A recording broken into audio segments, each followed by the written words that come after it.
हमारे यहाँ भूल पड़ रही है कि ये मेरा है, या कार मेरी है, कोठी मेरी है, बेटा मेरा है, बेटी मेरी है।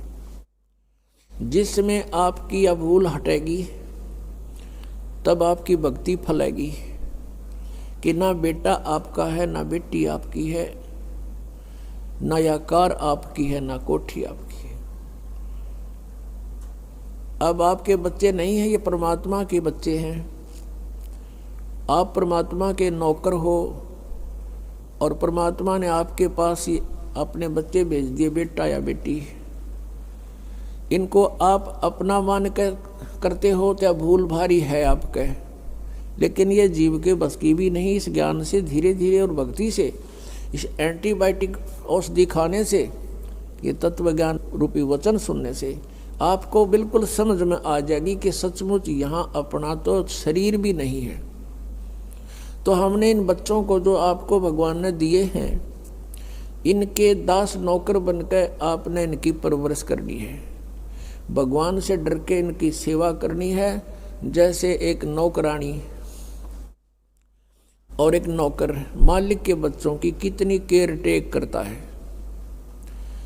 इस दास को इतिहास अब याद आते हैं, उदाहरण आते हैं जो संसार में घटे हुए हैं। भगवान ने जो हमें उदाहरण दिए हैं वो सत्य हैं।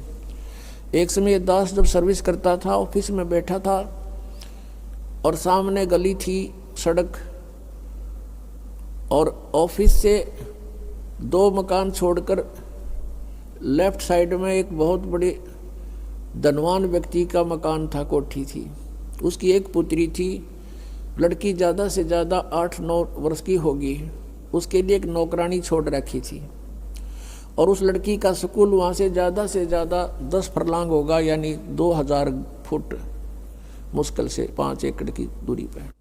तो वो लड़की को नवाती धवाती, उसके सारे कपड़े चेंज करती और सारा उसको व्यवस्था रखती, खाना पीना दूध सब समय पर खिलाती।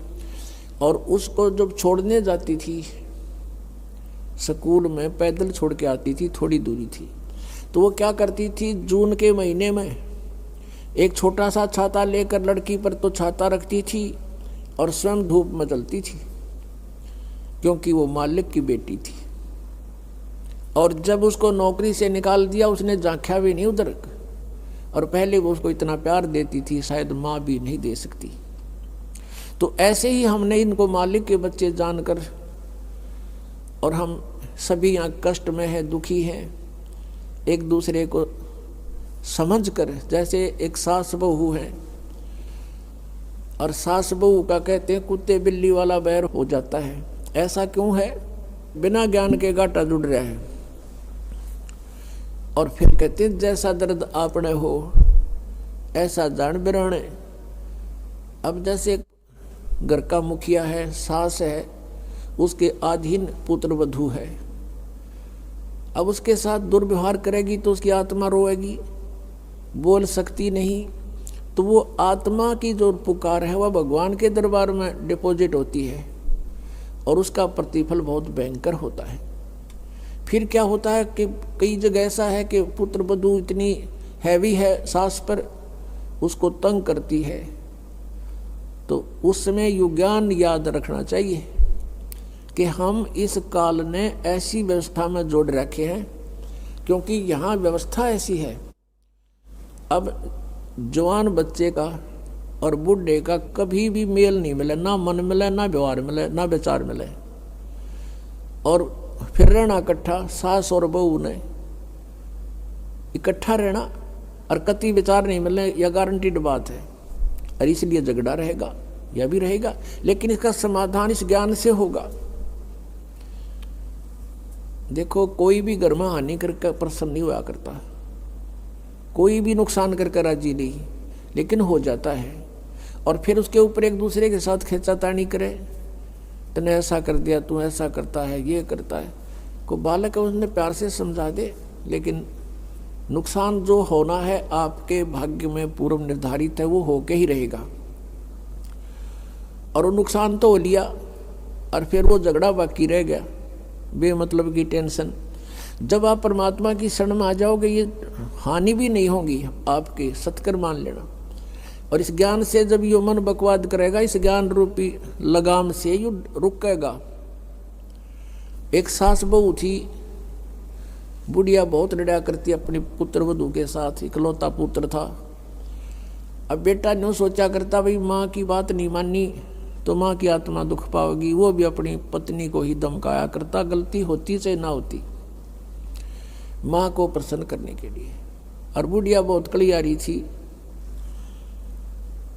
अब पुण्यात्मा एक परमात्मा लीला बख्शते हैं, करते हैं, दया करते हैं। एक बहन सत्संग में जाया करती थी बुढ़िया माई, वो उनके घर चली गई, कुदरती परमात्मा भेजते हैं। और वह बुढ़िया लाग रही कति श्लोक सुनान अच्छी बुंडी कहना अपनी पुत्र वधू को, और वह बेचारी बोल रहा नहीं। अब बोलूँगी तो फिर सामने अपने बेटे तगड़वाएगी, तो वह बेचारी चुप रहने में अपनी खैर समझ रही थी। अब उस बहन जो सत्संग में जाती थी, परमात्मा परमेश्वर के विचार सुनती थी, उसने सोचा ये तो नरक हो रहा है इनका घर। उसने उस बुढ़िया को सहज सहज प्यार से कहा, बहन सत्संग में चलेगी? ना हम नहीं जाया कर सत्संग में, ये तो उलगी जाया कर ठाली, जिन्हें कोई काम कोई ना। हर बुढ़िया ने काम बहुत लड़ने का, और काम नहीं उसने, वो छूटे ना उसने फिर दूसरे तीसरे दिन फिर कहा कि आए एक बार मेरे साथ चल, कोई भी ना रही मेरे साथ चलन वाली, और मैं अकेली रहेगी, सत्संग में जाना है, जल्दी आ जावांगे। वह उसकी मुंह लागती सी थी। उस दिन वह बुढ़िया उसके साथ चलेगी। अब साथ चलेगी तो वह सत्संग सुना, सत्संग सुने तो पुण्यात्मा असर होया कर, ऐसी बात नहीं। जब तक हम कुएं के मेंढक बने रहेंगे, हम उसी क्रियाओं से लिप्त रहते हैं, वैसे ही विचार हमारे बने रहते हैं, और ज़्यादा ही दुख और बुराइयां हमारे अंदर प्रवेश होती रहती हैं। बुढ़िया ने सुने विचार, उसकी तो एकदम जो है ना एकदम परिवर्तन आ गया उसके अंदर। अब सचमुच हमने आपस में नहीं किसी को दुखी करना चाहिए। कथा सुनाई गई कि एक व्यक्ति था,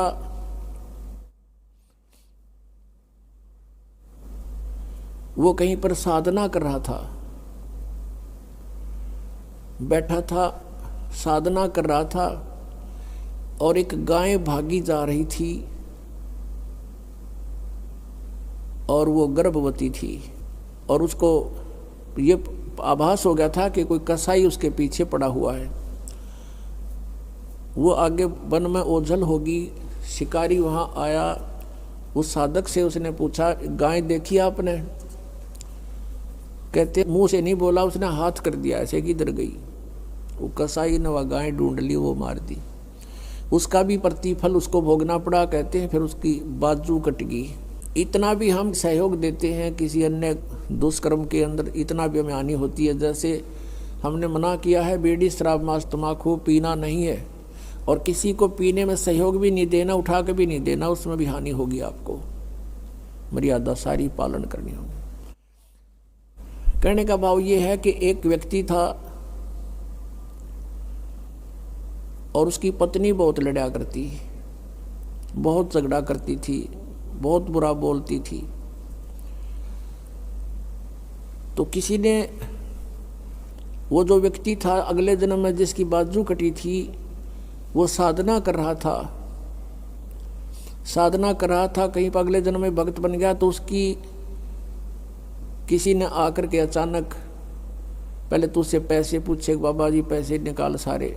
अब पैसे नहीं है भाई मेरे दो, उसकी बाजू काट दी। अब उसने सोचा भाई मैं भक्ति भी कर रहा हूँ और यह आपत्ति मेरे पर कैसे आ गई। उसने सोचा भाई मैं इसका किसी से कारण पूछूं, मेरा कौन से जन्म का पाप था। किसी ने बता दिया भाई इस गाँव के अंदर एक भक्त है और वो पीछे बीती हुई बता देता है, पिछली बता देता है, भविष्य की नहीं जानता। वो उसके घर पर गया तो उसने पता लगा कि वो घर से बाहर गया हुआ है। फिर भी उसने सोचा घर पे पता करता हूँ। जब वो घर पे गया तो उसकी पत्नी से पूछा कि ऐसे ऐसे वो कहाँ है भक्त। हुआ उसकी पत्नी लगी गाली देने कि तेरे जैसा ढेड वो है, हंडा धक्के खांदा जिस तरह तू खावे है, पता नहीं के सुना दी। अब जिसका हाथ कटा हुआ था उसने सोची भाई मैं तो गलत आ गया, मेरे साथ मजाक कर दिया दिखे ना, भगता के घर में कैसी बात होया करे, इसी ने कमी होया करे। वो वापस चल पड़ा। रास्ते में किसी ने बता दिया कि तू जिसका घर पूछा था ये आ रहा वो व्यक्ति। उसने उसको सोचा ले चल आया है बाहर, बात कर लेता हूँ। राम रमी हुई, नमस्कार हुआ, कुशल मंगल पूछा। उस जिसका हाथ कटा हुआ था उसने पूछा कि भाई एक बात बता, क्या तू पीछे की जानता सारी? कहाँ जी दया है भगवान की। भाई पहला मेरी तो पाछा बताइए, पहला तू अपनी बताया, तेरे घर में इसी बूंदी कड़ी आ रही क्यों करा रही है? ऐसी बेहुदा बोली वाह न बोला या भी बताऊं, पहला या ही सुन ले तू। पिछले जन्म में मैं था काग, या थी गधी, और जब कुमार इसने छोड़ देता इसकी कमर टूटी हुई होती थी, मैं इसकी वो खाता था, टूटी हुई कमर से उन जख्मों से मांस खाता था। तो आज भाई ये अपना बदला ले रही है मेरे से, और ये इतने जख्म करेगी मेरा जितने मन न कर रखे हैं। तब उसने पूछा भी फिर मेरा हाथ क्यों कर कटा, मैं तो भगत आदमी, और यू कैसे जुल्म हुआ मेरे साथ? उसने बताया कि पिछले जन्म में भी तू भगत था और तूने एक गाय के कटने में सहयोग दे दिया, तूने न्यू हाथ कर दिया कि इधर गई, बोला नहीं तू ऐसे गई, इसी तरह हाथ कटा। अब कहते हैं तुमने दरगाह का मैल नहीं देखा, धर्मराज के तिल तिल का लेखा। अब इस तरह कहते तुम एक दूसरे को सताओगे तो तुम्हें आगे फिर दंड भोगना पड़ेगा। वह बुढ़िया के बात समझ में आएगी, मैंने तो जुल्म कर दिया। उसके बाद अपनी पुत्र वधू को वो बिल्कुल शांत रहे, बोले ही नहीं फालतू। सत्संग में ये भी सुनाया गया कि जो कुछ हानि होनी है वह तो हो चुकी, और पाछा वो खाम खा महाभारत बनाने की कोई आवश्यकता ही नहीं। वो तो दूना दुख पैदा करने वाला वो वस्तु आवे नहीं वापस। एक दिन क्या हुआ, वह पुत्र वधू गाय भैंस का दूध निकाल के और ऊपर कड़ियों में कड़ा डाला कर दे, हुक लंबा सरिये का हुक ला देते, और उसमें बाल्टी टांग देते थे कड़े में, हुक में, कुत्ते बिल्ली से बचाने के लिए। अब उस पुत्रवधू ने वो ऊपर, क्योंकि ऊंचा होता था, गर्दन नीचे रखनी पड़ती थी, यूं कर टांगन लगी, वो कि तो उल्टी साइड में लग गया। उसने सोचा टंगा, हाथ छोड़ दिए, वो बाल्टी नीचे गिर गई, सारा दूध फर्श पे फैल गया। अब पुत्रवधू ने देखा बुढ़िया की तरफ, अकी वो होगी ओन अनो बिरना कई दिन का सांग हो गया यो। अब उसकी तरफ देख रही है बेचारी भयभीत दृष्टि से। बुढ़िया कहती बेटी कोई बात नहीं, हमारे भाग में नहीं था यो, और इसको उठा ले ऊपर ऊपर से और भैंस को ही डाल दे बेटा उसके चारे में। ये अपने भाग में नहीं था आज इसलिए गिर गया, कोई बात नहीं।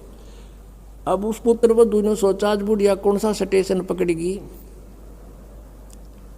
या तो कदे 16 बात बोलिया नहीं करती।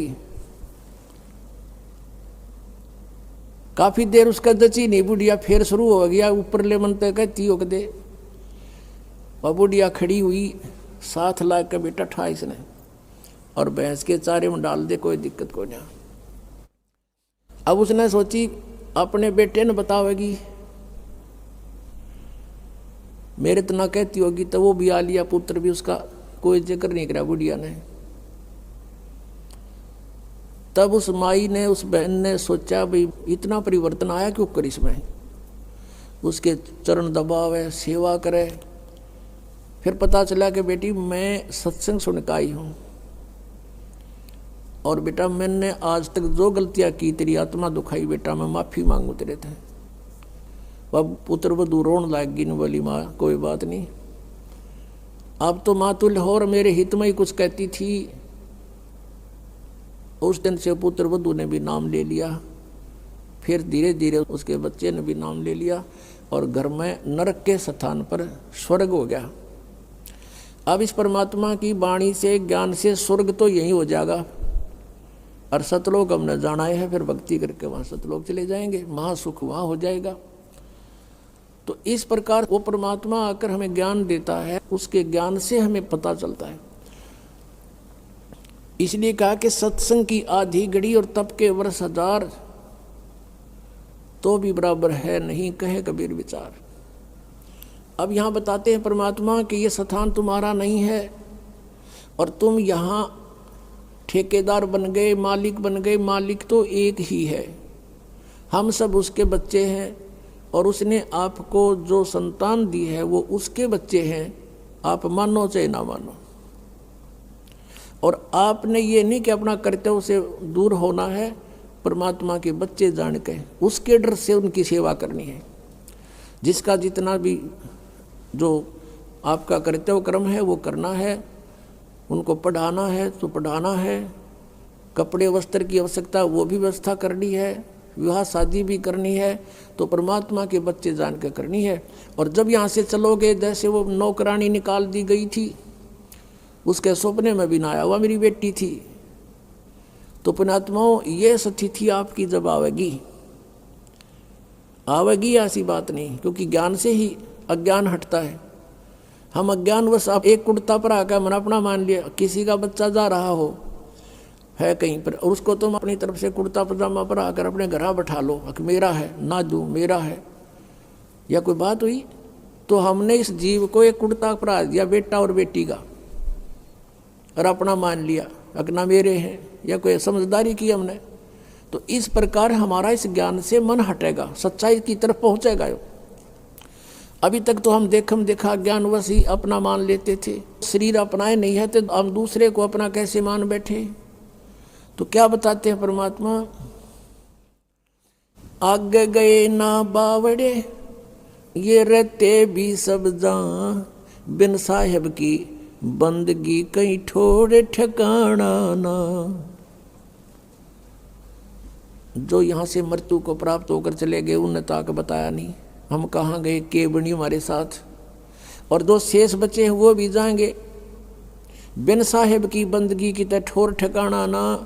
आज तुमने अपनी आकार कोठी मान रखी है मेरी है, कल मृत्यु होगी, पुण्य कर रखे आप जाओगे स्वर्ग में, स्वर्ग का समय आपका निर्धारित होगा, वो पूरा होते ही वहाँ से कहेंगे चलो चलो नरक में, नरक का समय पूरा होता कहेंगे चलो चलो गधे की योनि में, गधे का समय पूरा होता मृत्यु होगी, मृत्यु होती चलो फिर कुत्ते की योनि में, कुत्ते की योनि भोगी फिर चलो मनुष्य की योनि में, मनुष्य की योनि में ये आप देख रहे हो क्या करते हो है, ये करते खत्म होते फिर चलो नरक में। तो ये चलो चलो सतलोक में मिटेगी।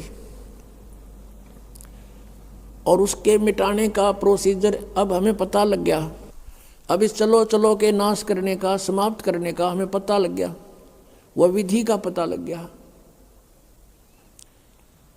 परमात्मा ने क्या बताया है, जग सारा रोगिया रे जिन सतगुरु वैद न जाण्या, जग सारा रोगिया रे, जग सारा रोगिया रे जिन सतगुरु वैद न जाण्या, जग